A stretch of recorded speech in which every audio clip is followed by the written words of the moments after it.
So in the last part there, we were looking at reactions that were something like this, where you had two chemicals, AX and BY, and they were AQ, and they would make some new combinations, and one of them was a solid. And so AQ makes AQ plus solid is fairly common. And the solid was part of the net ionic equation, all that kind of jazz. But how do chemists know, without doing the experiment or figuring it out, like which ones are water-soluble, aqueous, and which ones make precipitates? So one thing we're going to start using in the net ionics lab is something called a solubility guide.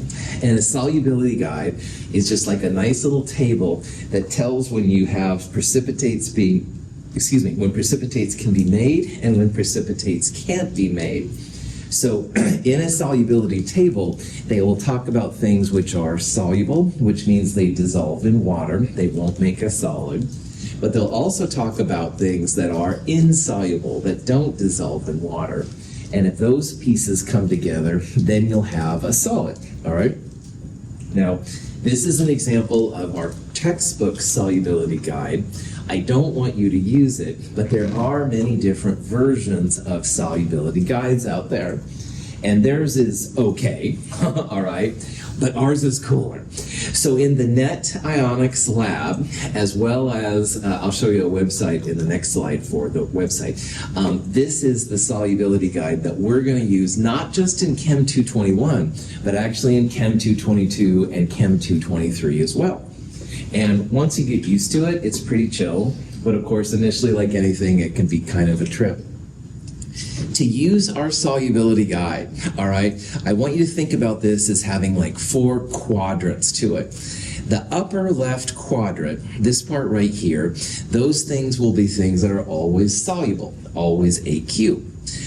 In the upper right quadrant, though, which is really just this part, there are some exceptions. So an exception to something that's soluble would mean it's insoluble. So these compounds here will make insoluble compounds. Now the lower left quadrant, these are insoluble compounds that'll form. And the lower right quadrant, there are some exceptions. So these will be soluble. So when something is soluble, it means you write AQ next to it.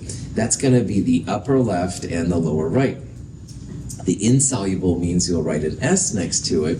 That's going to be these in the upper right and these in the lower left. So let's do some examples to see when you would say something is soluble and when you'd say something was insoluble. So let's say that I asked you if barium nitrate was soluble. And really what I'm asking you here is, should you write AQ next to the chemical, or should you write S next to the chemical? Because AQ means soluble, S means insoluble. So what you would do, and what I usually do, is I'll start in this quadrant right here. And if you look here, nitrate is one of the upper left-hand chemicals. And why this group is special, and we'll talk about this more, there's no exceptions to this group right here. There's exceptions to these down here, but there's no exceptions to this. So anything with a nitrate, soluble, all right? Gonna be soluble, no question, all right? Tess one day is working in a biochemical lab, and she's working on nitrate, and I have no idea what is. It's cool. I can still say, oh, well, it must be water soluble then, acting like a cold chemist. But really, it's just because it has nitrate. Nitrate with anything should be soluble, all right? Notice that it's not only nitrate, but chlorate, perchlorate, sodium, potassium, all these kind of things. We'll come back to this later. Questions? How we figured out this was soluble? Okay. Another group we're going to see a lot will be ionic compounds with chloride, bromide, and iodine. Usually, they are soluble, AQ. But there are 3 exceptions we're going to run into a lot. So if chloride, for example, is with silver plus, or if bromide is with this wild Hg22 plus ion, or if iodide is with lead 2 plus, those would be times you would say they're insoluble and you'd put an S next to it. Now again, most of the time, chloride, bromide, and iodide, soluble. But if it's with one of these three, you'd put insoluble. Now, barium chloride has a chloride. Barium is not silver, mercury, or lead, so we would say that this one was soluble, all right? If it was silver and chloride, like we saw earlier, that would be one that's insoluble. It makes a solid. But most of the time, chlorides, bromides, and iodides, AQ. This last one here is barium sulfate. Now, sulfates are usually AQ as well, just like chloride, bromide, and iodide. But if you look over here, barium is an exception to that rule. So while most sulfates, you would put AQ next to it, because barium is one of these exceptions, this is insoluble. You would not want to write BaSO4AQ. You should really write BaSO4 solid. That's what insoluble means, okay? So hopefully you can kind of see how this works. In the lower left-hand corner, these are all the insoluble ions. Most of them are polyatomic ions. So most of the big negative ions like phosphate and oxalate and chromate, carbonate, most of those will be insoluble. You put an S next to them. However, ammonium and alkali metals, sodium, potassium, lithium, rubidium, stuff like that, those are exceptions. So these rules trump anything down here. They're the exceptions, basically. But most of the time, carbonates, hydroxides, stuff like that, those would be insoluble.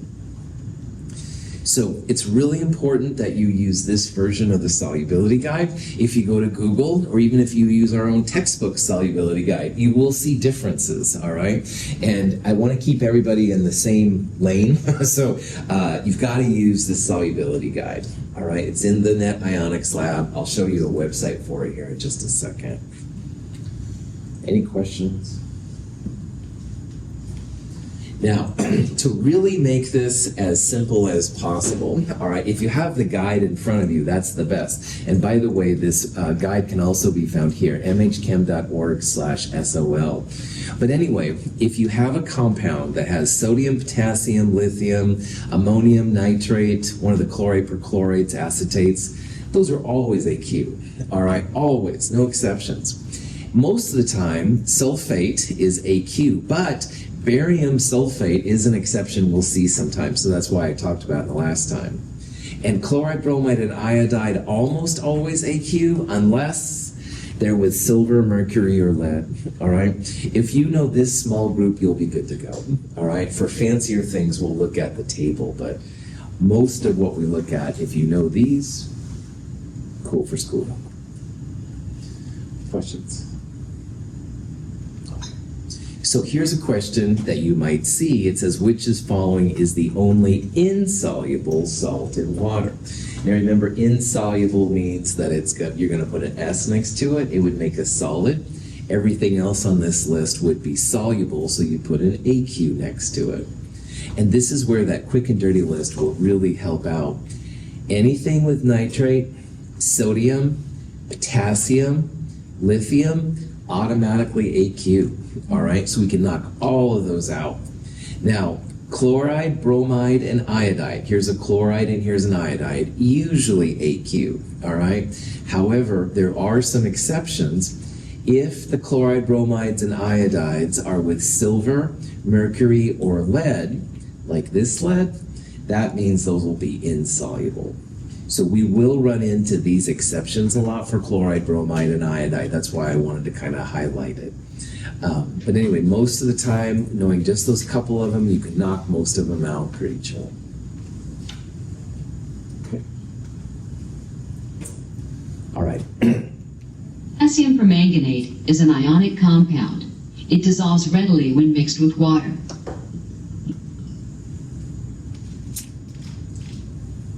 Dissolution involves the breaking of the bonds that hold the compound together.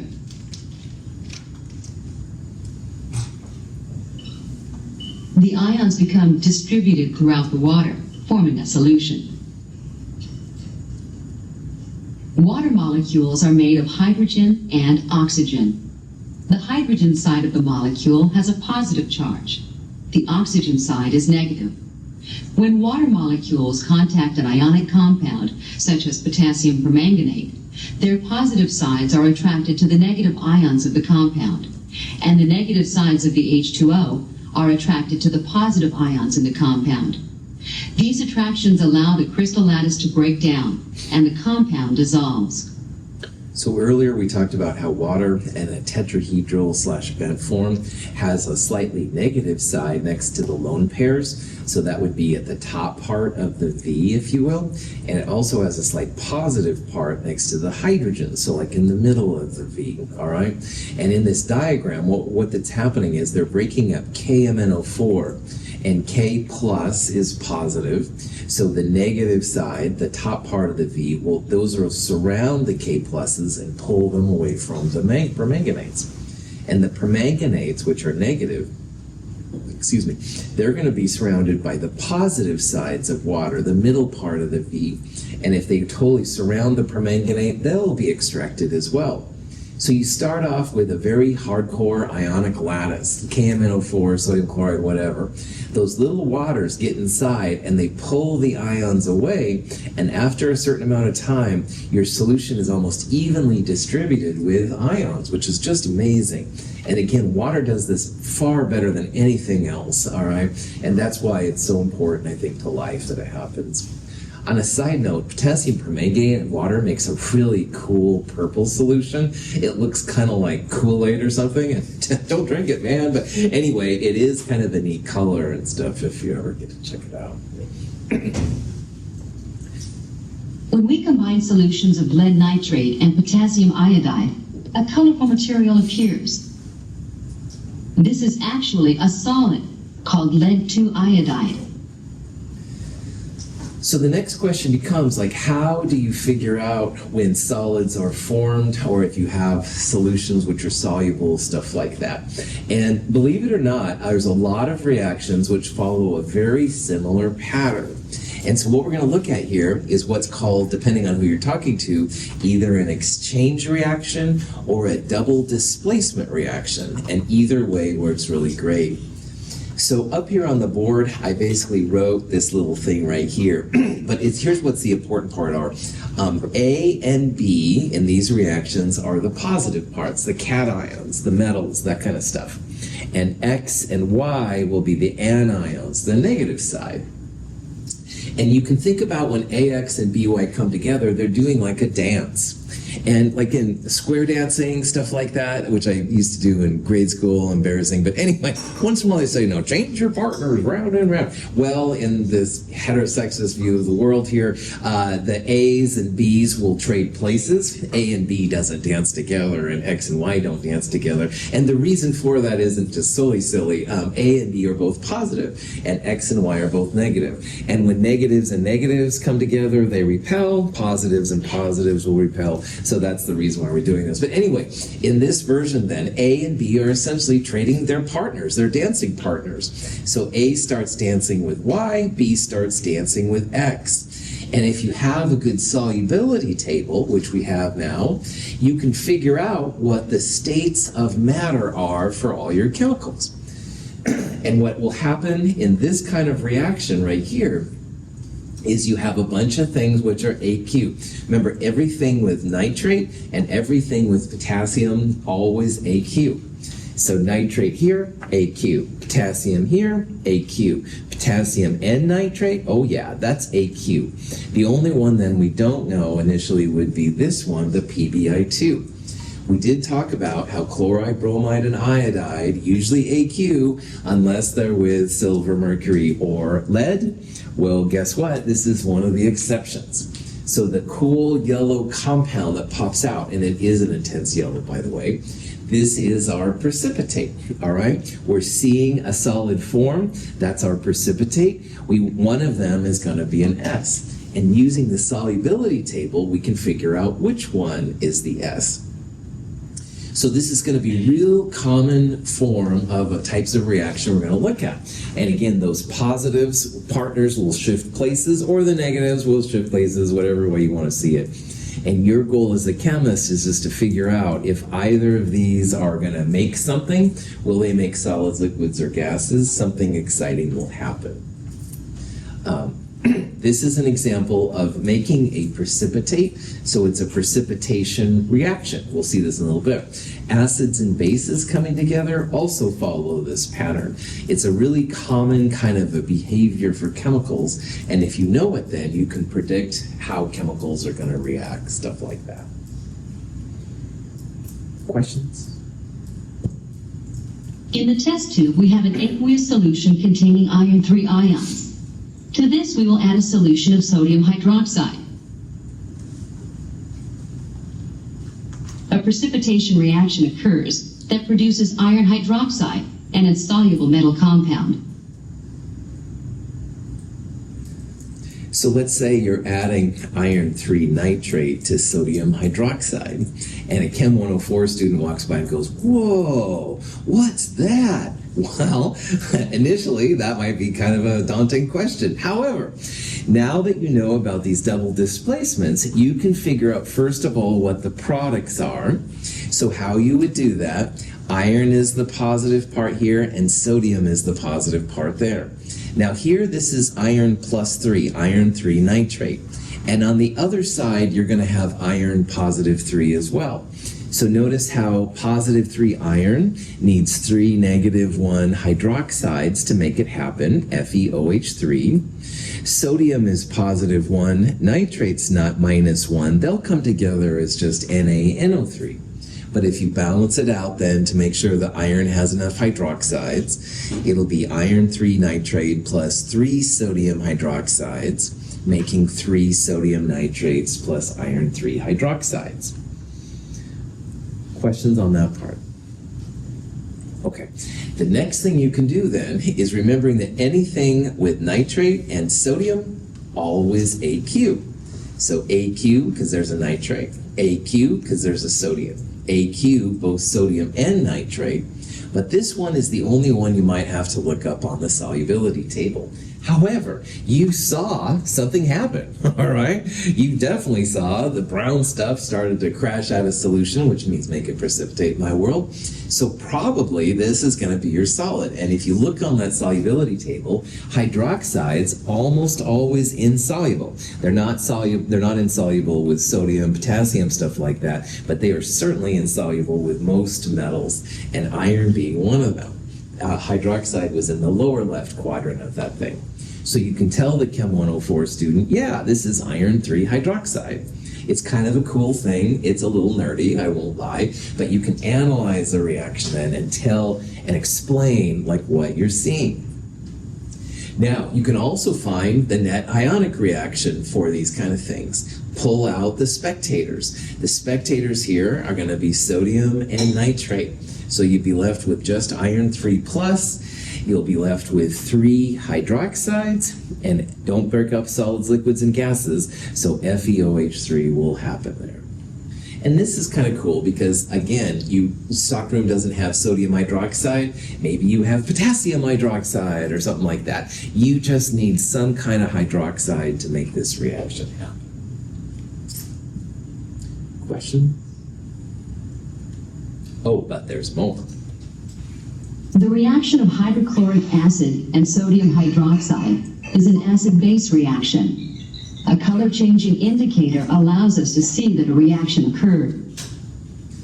So here's the interesting thing. Sodium hydroxide is an example of a base. In the nomenclature, chapter 3 area, we talked about how metal hydroxides are bases.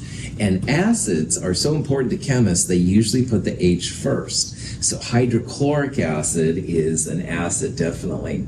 Well, believe it or not, when acids and bases come together, it's another kind of exchange reaction, all right? The H plus of the acid is the cation, and the sodium plus of sodium hydroxide is the other cation. And they trade places. So sodium now starts dancing with chloride, and H plus starts dancing with OH minus. But H plus and OH minus comes together to make H2O, water. So this is the first time, but an important time, where we've seen a liquid form, and you don't want to break water up either. All right, don't break solids up, don't break gases up, and definitely don't break liquids up. Now, normally, you add these together, you wouldn't see anything. HCl and NaOH are both clear. You're ending up making basically a table salt solution, all right? If you ever made one at home, it's clear as well.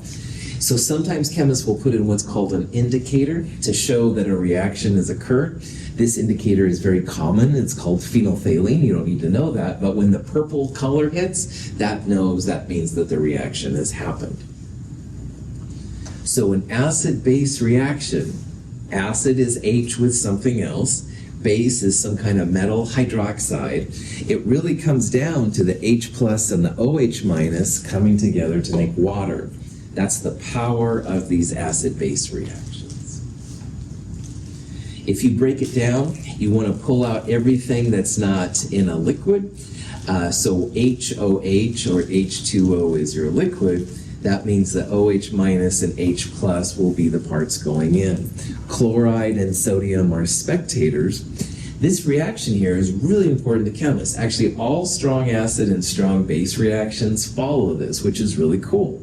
Sometimes these reactions are called neutralizations. If you happen to have 1 mole of base and 1 mole of acid, they come together, they neutralize each other, and at the end, you should have nothing more than sodium chloride in water, table salt. And in the old days, chemists used to take super strong HCl and super strong sodium hydroxide. They dissolved different things in them to show how powerful they were. But then they mix them together, stir them up, and drink it. Because in theory, it should be sodium chloride, like salt water, all right? I won't let any of you do that because I don't trust my own measurements enough to know that you had exactly the right amounts to neutralize. I'd be freaked out that you'd have extra acid or extra base, which would rip your throat out and stuff. However, in the old days, life expectancy was less. No, anyway, in the old days, that was something they did. Don't ask me, I won't let you do it, but in theory, they should be neutralized out at the end. So it should be just salt water. The other product of an acid-base reaction, like sodium chloride, is a salt. In my world, a chemical salt is the product of an acid-base reaction. You will make water, and whatever the other component is, that's salt. In our world, salt, of course, is sodium chloride. You put on French fries, jazz like that. But in the chemical world, a salt is the product of an acid-base reaction, technically. Questions? Hydrochloric acid is a strong acid. The compound hydrogen chloride ionizes completely, so many ions are free in the solution. When you have HCl in water, the H and the Cl quickly dissociate. It's HClAQ, all right? And strong acids, 100% of them break up. So you have just H plus and Cl minus for HCl. You would have just H plus and nitrate for nitric acid, stuff like that. In the nomenclature lab, I made a big deal how acids really are only acids when they're in water. That's because that allows the H plus to separate from whatever else is around it. HCl as a gas is quite different than HCl in water. There are 5 strong acids, which we'll talk about all the way through Chem 223. And these are the hunter killers of acid. They're the most powerful acids that are known.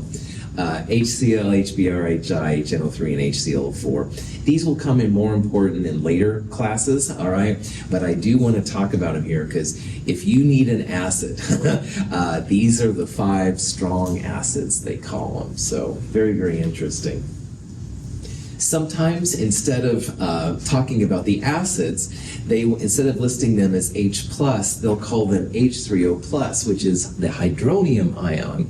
And it's more complicated than we need right now, but H+ usually bonds with the water to make H3O+. That's really the acid ingredient. You don't need to worry about that at this point, but if you do see H3O+, just think about it as H+ by itself, all right? And that's what makes acids acids. We're going to talk a lot more about acids in the spring in Chem 223, but this just gives you an idea of what's going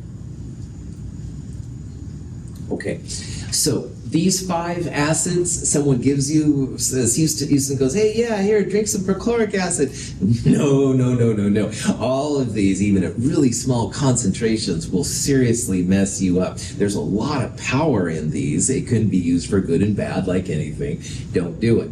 Hydrofluoric acid is a weak acid because it only partially ionizes. At any one moment, most of the HF molecules have not split into their ions. However, most of the acids around us are weak acids.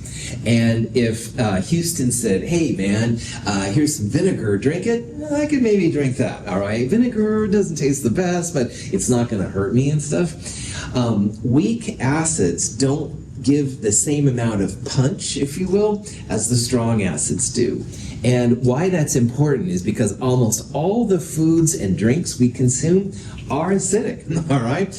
So I see several foods and drinks along here. Most of those things that we eat and drink are a little bit acidic, all right? There's 1 or 2 that are a little bit more base, but most of them are acidic.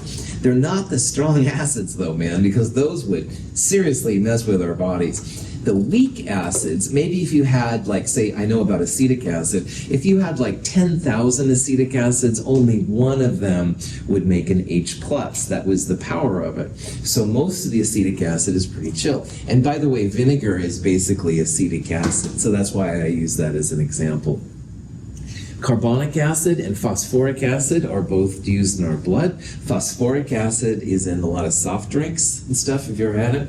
Hydrofluoric acid is a scary compound for other reasons because the fluoride bonds with the calcium in our bones. But either way, it's not none of these are very strong acids. They don't have that much H+ getting to it.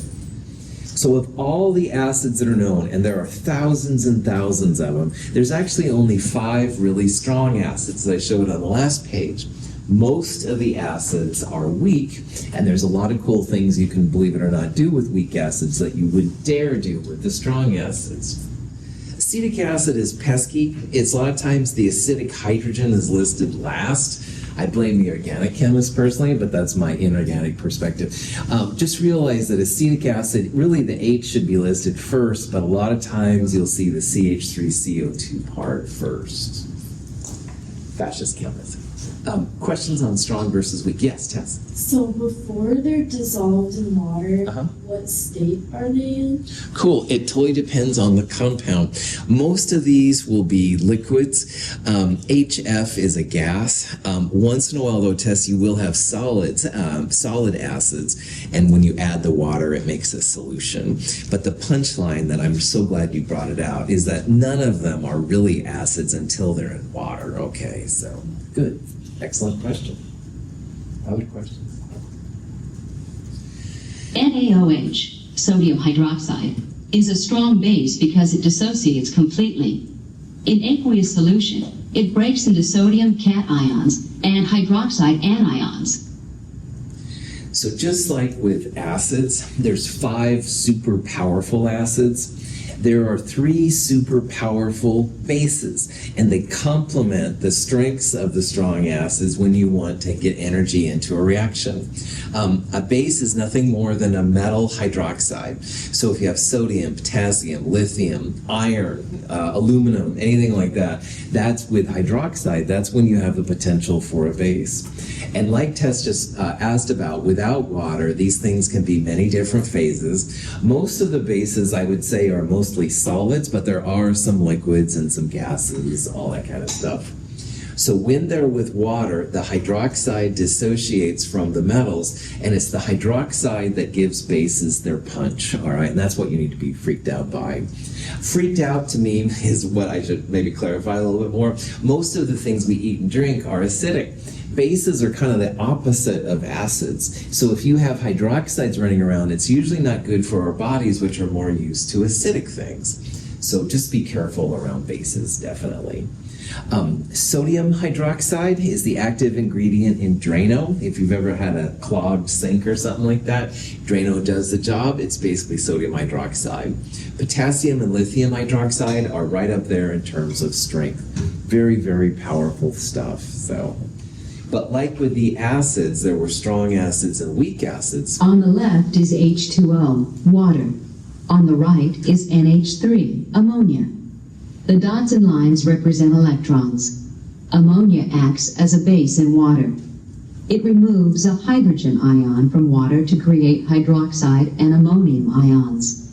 In solutions, only a few hydroxide ions are created at any one time, so ammonia is a weak base. There are thousands of weak bases, just like there are thousands of weak acids. So a weak base creates hydroxide, but maybe out of 10,000 molecules, only one of them creates the actual hydroxide that you need to be a base. They all need water to make them happen. The interesting thing about bases is that almost none of them look like a base. Like they don't have an OH next to them. But what happens, like this little video had right here, in this video it started with ammonia, NH3. It reacted with water. Ammonia pulled an H plus off to make ammonium, NH4 plus, and in the process, hydroxide was created. So even though these here don't look like bases, like I don't see any hydroxide, when they react with water, they almost always do make a little hydroxide. These are usually good cleaners for things we use around the house. You don't usually want to play with these. You definitely don't want to drink them or eat them usually. Hydrazine is an interesting compound. It was used as a rocket fuel several times. Pretty powerful stuff. The only compound that's somewhat close to water and being cool and how it reacts would be ammonia. But ammonia, as we'll see throughout this course, isn't quite as cool as water. But ammonia is something we'll run into a lot. Ammonia is NH3, ammonium is NH4 plus. And ammonia in water will create some hydroxide. That's why it's seen as a base. Windex, those kind of household cleaners are ammonia based. They usually have some kind of ammonia that creates ammonium, which isn't that exciting, but the base will then clean like glassware and stuff like that. So, questions? So this is just a list of common acids and bases. If you can take the time to know the 5 strong acids and the 3 strong bases, you're going to be in really good shape in Chem 222 and Chem 223. But for right now, I just want to talk about them.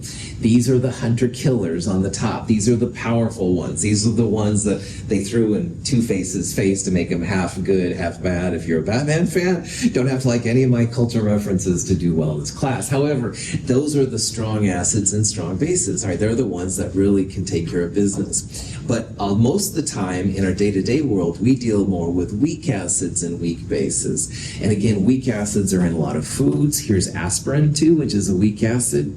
The weak bases are used a lot of times as cleaners, ammonia and stuff like that. So,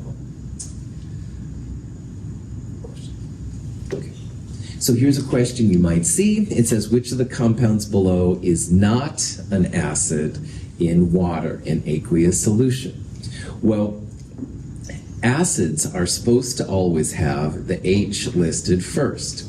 So hopefully you can see here how answers B, D, and E all have an H listed first. Those are definitely going to be acids. Now A and C don't have an H listed first, but they have H. So if they have an H, it has the potential for being an acid. We talked about how this compound is acetic acid. It's kind of the troublemaker of acids for whatever reason. The acidic hydrogen is almost always listed last, and I don't know why. So this is an acid, even though the H is at the end. I would prefer people write it at the beginning, but you know, who listens to you? Anyway, this one right here doesn't look like a base, but NH3 plus water, the NH3 pulls an H plus off of water, and it ends up creating hydroxide in the end. So ammonia is definitely a base, all right? It's going to be quite different from acids and how it reacts. Ammonia is basic. Questions? Okay. So, of our double displacement reactions, where A and B are trading places, we've now seen like 2 types of them. One of them was when you have a precipitate form, when something is solid. And we just saw a second kind where we have, we'll say HX and MOH. And it reacts, the M and the H trade places. You end up making water, which is a liquid, and some kind of MX salt, all right? So this first kind here is called a precipitate or precipitation reaction, and the second kind is the acid-base reaction. What we're going to do now is look at a third kind of double displacement reaction that's used a lot in geology of all things, which is kind of cool. It's called the gas-forming reaction. Now in a gas-forming reaction, all right, you'll have this double displacement. So here's an example of a gas-forming reaction. This is calcium carbonate, which is a solid. It's reacting with hydrochloric acid, HCl. The calcium and the H plus will trade places. You end up making calcium chloride, which is AQ when you look it up on the table. But you also end up making H plus and CO3 2 minus, H2CO3. And this compound is called carbonic acid. And carbonic acid is a very unstable acid. It doesn't stay as H2CO3 for very long. And what happens is H2CO3 breaks down into water and carbon dioxide. So here's what's kind of tricky about this kind. If you see H2CO3 as a product, just realize it's not going to stick around as H2CO3. It's going to further break down into carbon dioxide and water. So up here, really, instead of writing H2CO3 as a product, we should replace it with CO2 and water. So because a gas is given off here, that's why this kind of reaction is called a gas-forming reaction. I think I'm going to show a video. Calcium carbonate, marble, is placed in hydrochloric acid. Carbonic acid is produced, which is converted to gaseous carbon dioxide and water in a gas-forming reaction.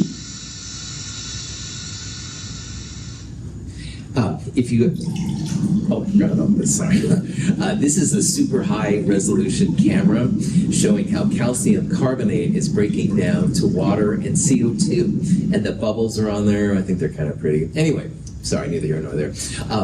Here at Mount Hood Community College, Dinah Hardesty is our geology instructor. And if you ever take one of her classes and you get to go on one of her field trips, they'll test for the rocks, they'll add a little HCl, and if the rock has carbonate, it ends up making a gas. And it's a gas-forming reaction. It's a really cool application of chemistry, which is kind of neat. Anyway, for you as a student here, if I said, what are the products of this reaction? Be on the lookout for H2CO3, because H2CO3 quickly breaks down to CO2 and water. That's why this is a gas-forming reaction.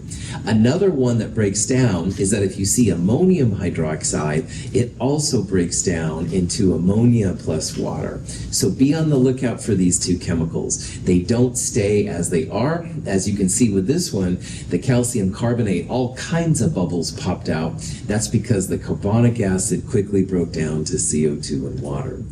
Also notice that in the gas-forming reactions, a lot of times you'll have an acid, but these aren't acid-base reactions. In our world here, this is the acid. A base would be a metal hydroxide, and calcium carbonate is not a metal hydroxide, it's a metal carbonate. Carbonates will make the carbonic acid, which makes the H2CO3. Questions? Okay. So again, when you're doing the double displacement, just be on the lookout for H2CO3 and NH4OH, because neither one of those species sticks around. They both break down to other species. The H2CO3 makes CO2 and water, and ammonium hydroxide makes ammonia and water. So here's a question you might see. It says, which equation best represents the balanced net ionic equation for the reaction of magnesium carbonate, which is this species right here, with nitric acid, which is this species? So what I would do on a problem like this is I would first figure out how the positive parts are changing places. So the magnesium and the H plus are both positive. They're going to trade places. So magnesium will dance with nitrate to make magnesium nitrate. Positive 2 here is going to be positive 2 here. HNO3, the H plus will break away. It'll join CO3. Initially, that'll look like H2CO3. But H2CO3 is one of the unstable ones. It breaks down to CO2 and water. So this reaction right here is what the balanced molecular reaction looks like. It's what happens when you have the raw chemicals coming together. The magnesium carbonate and the nitric acid will make magnesium nitrate, CO2, and water. But this isn't a net ionic reaction because in the net ionic reaction, you don't want to include any spectators. So if you look at this long enough, nitrate is in AQ on the reactant side, and nitrate is in an AQ on the product side. So nitrate is a spectator. And if you pull out the spectators, you're going to get answer B.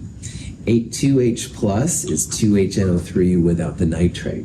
And magnesium 2 plus is what you have when you get rid of the nitrate. Don't break up the gases, don't break up the liquids, don't break up the solids, but anything that's AQ is a possible place that you could have a spectator on. Question? Okay. There's a fourth kind of reaction which is important. This is not a double displacement reaction. This is actually a special category, and we've already seen this kind of reaction today. It's called a combustion reaction. If you have something organic and you want to figure out what it is, this is a real common analysis tool that's used to identify your unknown compound. And like we saw with like methane at the very beginning of today's lecture, you would take that organic piece, you would add oxygen to it, burning, combustion, same thing, all right? And you end up making water and CO2. So this is an example, again, of what's called a combustion reaction. It's kind of like its own separate thing because it's so common in chemistry. If you have caffeine that you've made, but you want to make sure it's caffeine, often you will do a combustion reaction on it to make sure that the carbon, hydrogen stuff matches up with what you think it is. You can also, though, have other compounds. This is an example where we're burning something with a nitrogen. And nitrogen can also burn an oxygen. It makes nitrogen dioxide. We saw an example earlier today, too, of a boron compound that was being burned. It made B2O3. So, burn, burn, burn. Beavis and Butthead? No, you don't have to like any of my references, like I said. However, there's lots of things you can burn. Chemists get excited, a lot of energy coming off, stuff like that. Questions? Okay, this is going to be a good place to take a quick break. We have one more type of reaction to look at, and then we'll be done with this section. So it's about 10:12. Let's start up about 10:17.